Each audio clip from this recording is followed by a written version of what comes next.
G'day guys, welcome back to Supercoach with DR. Hope you're all going well, staying fit and healthy during these really strange times. I've been remote teaching from home, teaching my grade 5-6 students. So I've actually set up another little YouTube channel, just putting out some writing tutorial videos just to help them out while they're learning from home. So been keeping busy during that, but obviously having no football's been really tough. But the good news is that we've got footy back in about 17 days, which also means that we got Supercoach back in 17 days. I did read on the Herald Sun today that there'll be a few changes or a few tweaks to Supercoach in 2020. We'll talk about some of those changes a little bit later. But one thing that I must apologise for is I completely forgot to upload my final team reveal video before the start of round one. For some reason, I thought that I did. I'd completed the video. I thought that I'd uploaded it, but when I went back and had a quick look on the channel today, it was nowhere to be found. And then I went back into my Supercoach with DR email, which I don't really use, apart from Supercoach season, and also noticed that I had a heap of requests as well from people, asking where is your team. So I do apologise for that. I will show you the team in a little minute. So before I do that, we'll quickly start off with the round one score. 22-29, so not terrific, but again, not terrible. A round one rank 7779, so just under 8k there. Not the end of the world. I've had some of my most successful seasons in Supercoach, where I've had a round one score, or a round one rank, sorry, of 20 to 30k. So if you've had a bit of a bodgy round one, certainly not the end of the world. And one of the changes that we made to Supercoach very early on is that we can actually use 5 trades in the upcoming round, in round 2. So because we don't have the 3 bye rounds this year, where we can usually use 3 trades for those 3 rounds, we have those 3 trades that are taken away from the bye rounds, and they're basically transferred to round 2. So for anyone that's had a bit of a bad start, you can completely change up structure if you wanted to go that far. Or else if you've had a pretty decent start, you're happy with what you've got, you might only make minimal changes. But I think for most of us, we will need to use a few of those trades, because who knows which one of these rookies that we've picked, if they're still going to be in the side. Many things could have changed for different players' job security. How well have they come back? Have they come back fit, raring to go, or have they let themselves go? Who knows? But I think particularly the ultra professionals of the AFL, they're the sort of players that we probably should be looking to bring into our sides, because you trust that they'd be the sort of blokes that would really look after themselves. And I possibly do worry about some of the younger fellas. No one in particular, but just generally, I think, maybe given the fact that they haven't been a professional in the system for that long. So yeah, there's a lot that's still up in the air. Team sheets will be interesting come the next round. So I think a lot of us will have to wait until then to finalise some of our changes. But obviously, before we talk about all the changes, I need to actually show you what my team ended up looking like. So let's have a look. So there were a few changes that I did have to make before the start of round one. I did put out a video, I think, about a week before round one started, with the side that I thought I'd most likely go in with, but there were a few changes that had to be made, and the number one change was obviously getting Big Maxi Gawn out and getting Naismith in. Something had to give, because certain rookies that I thought may get up and get a game just didn't, particularly in my back line. And one thing that I wanted to do was get Starsfidge and Brander off field, because job security wise, with Starsfidge, I honestly didn't expect him to play round one, but given the fact that he did, I thought I just need some warm bodies on the bench. Your Goulds and these types, Williams as well from West Coast didn't get a game, so I thought, look, I better make sure that with the rookies on my bench, particularly in the back line, I need to have some warm bodies. I simply can't have too many donuts on there. So that meant that I had to beef that back line up, because originally I did have Starsfidge and Brander on field as my D5 and my D6, but obviously had to replace them with Zerk, Thatcher and Noble. So to push them to the bench, something had to give, and that was Big Maxi.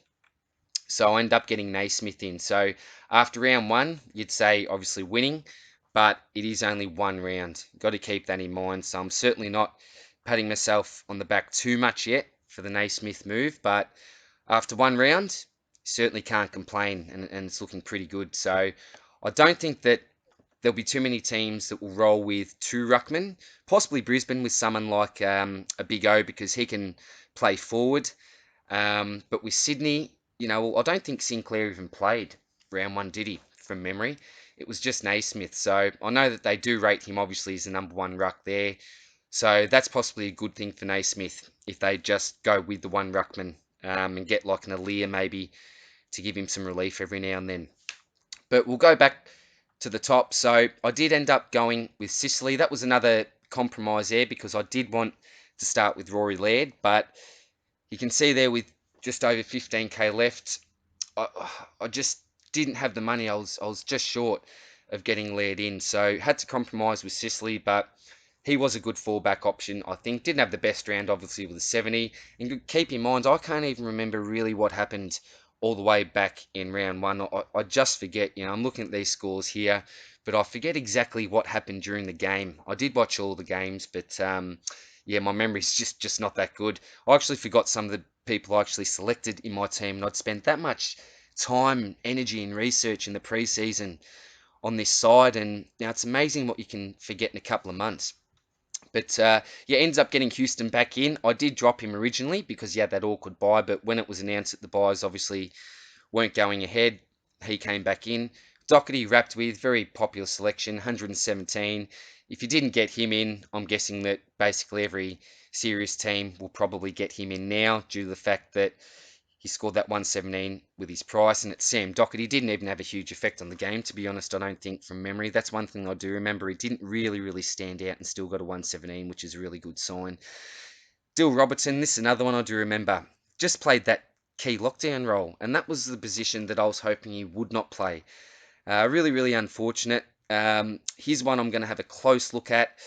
If it's looking likely that he's going to continue to play that lockdown role, then even at 260k, which is a really cheap price for Robertson, yeah, I'll probably look to move him on. But yeah, fingers crossed that he gets into that rebounding role and maybe that loose man role. But yeah, from what we saw round one, really not too sure what their plans are with Robertson. Noble, terrific, 74, probably what I expected from him. Lovely kick, great job security. I don't think he's going anywhere from the 22. So at 215k, he was someone that I just had to get in because he's another one that I didn't have about a week out before round one. And Zerk Thatcher was the other one. So I think Noble was Will Gould and Zerk Thatcher was Williams from West Coast. So as I said, I had to spend a little bit of extra money in the defence just to make sure that I beat that up a little bit. In saying that, spewing now that I did go with Starcevich at that inflated price, 28. I don't think that he'll be playing in round two. Who knows? There's a lot that could have happened in the last couple of months. Who knows how players have come back, as I said. But yeah, wanted a lot more from him. I did watch him in the preseason at the old Princess Park when Brisbane played Carlton. I thought he looked really good for his time there, but yeah, didn't have the best game score-wise, obviously. Brander, 59. I'm happy enough with that. I think anywhere between sort of 50 to 65 is where Brander will fit, but just having a warm body there, terrific. Into the mid, so went with sort of a big five. Again, I did have Josh Kelly in initially, couldn't afford him, so fallback option was Clary. Again, not wrapped to do that, but at times certain things have to give. So Jack McRae, 103, again not great, but if you look at his history over the last 2 years, I wouldn't get too worried over that 103. Lockie Neal, as I said, was just been a lock for me all pre-season. 157. If you compare that with the other scores around there, far and away the best scorer for me, apart from obviously Grundy and the Ruck. Cripper, 112. I think most people have got him. He was my vice captain. Didn't work out too well there. Talk about not working out too well. Josh Dunkley spewing with this, with a 67. But again, it is only one round.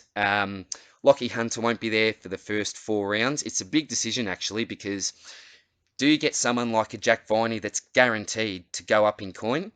Or do you stick fat with your Dunkley, who's almost guaranteed to almost lose some coin? I'm not too sure. Obviously, you'd want to finish with a Dunkley. You'd think so. based off the second half of last season as compared to a Viney. But in the short term, is it worth burning a trade to make 100 grand from Viney? Possibly. Who knows what Dunkley's going to score next round? Who knows what Viney's going to score next round? That's just one example I'm thinking of. That's a big decision for people, the Dunkley decision. So I know he was not a really popular pick, but I know a lot of people that went with Dunkley. He's someone that I was really hot on all pre-season, and I certainly haven't lost faith, but the 67 certainly doesn't look great there, as the M4 there. Clary almost got to the ton, 99. Again, to be honest, I can't really remember much about his game. Rao with an 80, beautiful, 75 plus from Rao, and I'm happy every week. Tom Green, 41, pretty disappointing there. Does Haitley come in? I thought he was pretty unlucky not to start round one, to be honest, Haitley. So does he come in for Green? Yeah, I'm not too sure. Do they stick with him? Maybe. But yeah, I think we'll just have to assess all rookies. One I don't think we'll have to assess is Pickett. Hopefully he's been keeping in good shape, but that 94, absolutely terrific. That's what we want. Certainly not what I was expecting from him. I was probably expecting closer to a 65, 70ish sort of score. So 94, certainly a bonus. But with a player like Pickett, everyone's got him. So he's certainly not a point of difference. I think most people would have had him on the field with that 94. Tyler Brown, I do remember being really impressed by this fella. Just looks zippy, really quick, exciting, really burst into the game.